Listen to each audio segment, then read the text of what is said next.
spoken in Hindi. I remember previous month, but I can see two prominent guests here who are non-Hindi speaking. So respect it and I stick to English. Okay. Firstly, I want to thank the Narayana Samaj of Western Australia for giving me this chance to speak on this very important topic of world peace.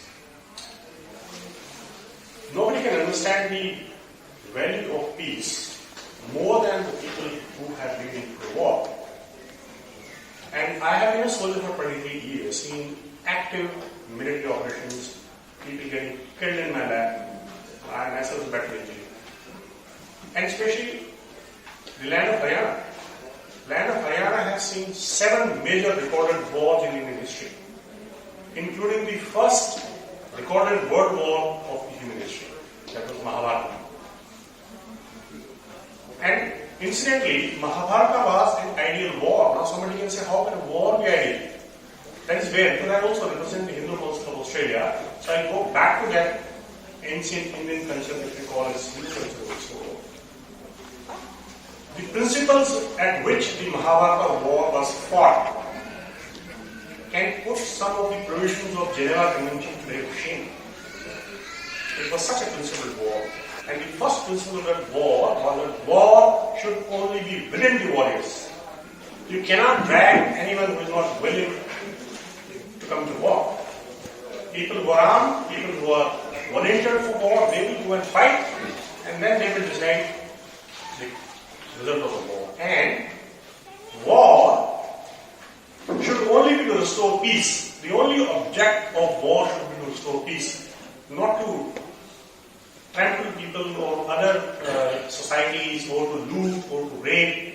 It was never part of Hindu culture. Never. There is a recorded history when some Hindu emperor has gone outside the geographical boundary and captured other countries, or this will not happen.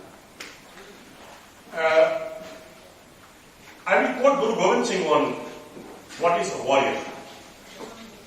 Guru Gobind Singh is told, Sura so pehchaniye jo lade jinke hi. That means a warrior is only the one who fights for the trampled. If you are fighting for yourself, you are not a warrior.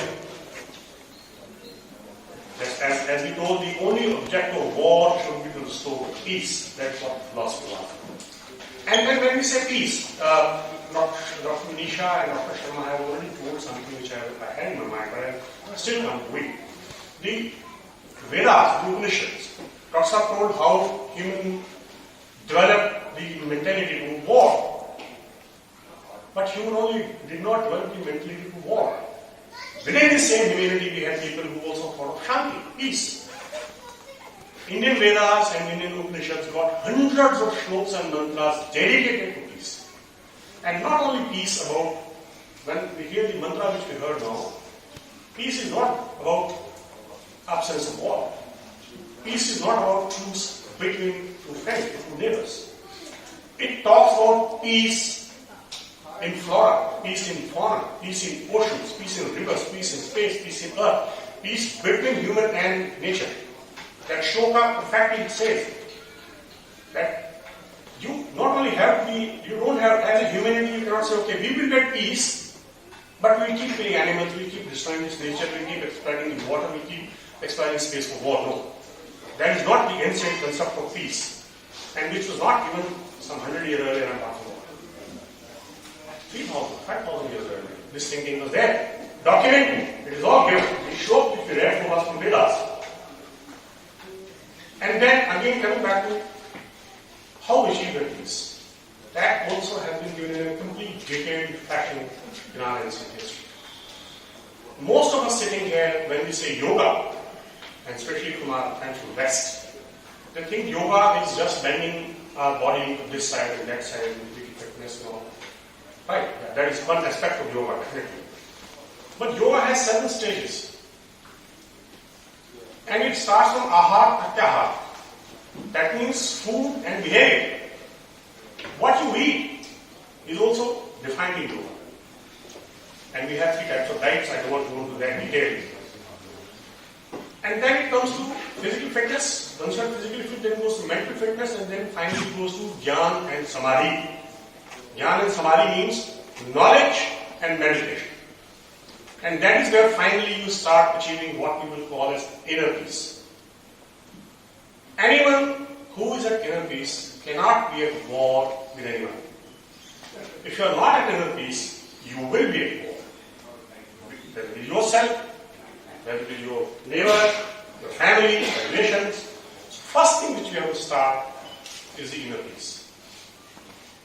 And that's, I'm not talking about, this is not what I'm saying to my own. This is something which was taught to us by ancestors thousands of years ago. Over a period of time, we lost that culture, we lost that. And that was one of the reasons that we became so peaceful that we laid down the principles of war, where we forgot that evil existed in the world. And when the invaders came to India, the kings lost. They were just supposed to rule that country, but those invaders started killing, looting, raping. Peaceful people didn't know how to react to that kind of brutality. So that is why then the definition of war also came that if you want to restore peace, go to war, but that should be the only objective. And that's why another term which comes from Gita, Haryana is the land of Gita also. The message of Gita was given from the land of Haryana, that you should be like Chitta Yogi. Chitta Yogi means a man who is not very happy in happiness and who is not very disturbed in sadness. Just before, a few minutes earlier, I got a message, my sister is diagnosed as COVID positive in India. So I'm not a Chitta Yogi. I got a son. But I'm trying to just keep myself at peace.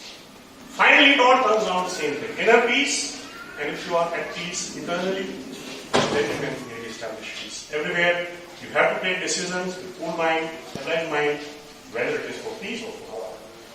And that's how there's a difference between a soldier and somebody who just fights with others. Soldiers are disciplined, they wear uniform, they carry weapons, they don't keep firing at everyone and even the signal. They don't do this. And that's where comes the rule of inner peace. And if you have inner peace, world peace will not be far.